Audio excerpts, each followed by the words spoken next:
I'm not really quite sure what reminded me of this, but I was wearing my denim jacket today and my cowgirl boots, and it kind of reminded me of Texas. And it reminded me when we used to live there, and I would have this 45-minute drive to my job, and there it just seemed like it just got worse and worse, where people were talking about others, they were slandering and gossiping.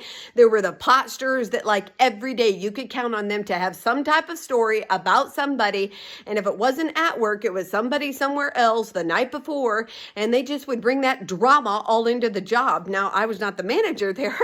I was just one of the workers, and so I would keep to my desk because I was like, I am not getting involved in that.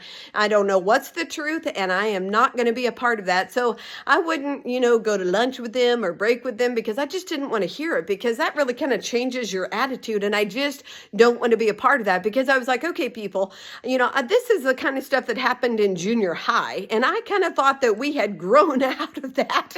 At least my age says we are. However, actions here in the office seem to be that people are still living as if they're junior high. So I want to encourage you. What did you do? Because here's what I did. I learned that when I got in my car, that I just kind of, each thing that happened that day as I'm on my drive back home, I would dust it off and say, I am not taking that into the house. I am not going to take that in and talk to my husband about that. What a waste of time for me to spend the next 2 or 3 hours when we get home telling them all about the drama at work. So I refused to do that. And I literally called it dusting off. It's something I've kind of taught my kids. I was like, oh, that sounds yucky. And you don't want to carry that anymore into, because it made it hard for them to study for their tests or get their homework done because of the drama that had happened at school.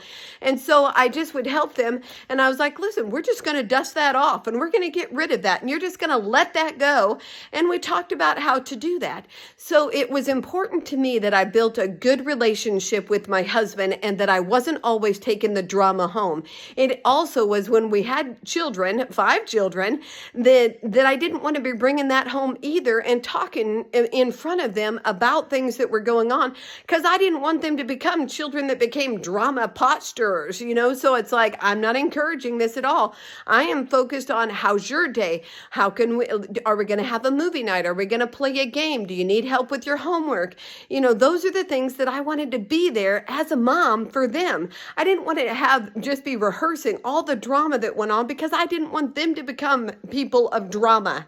So I'm going to encourage you, learn how to dust off, learn how to leave it, because that day is over, and be thankful that that day is over.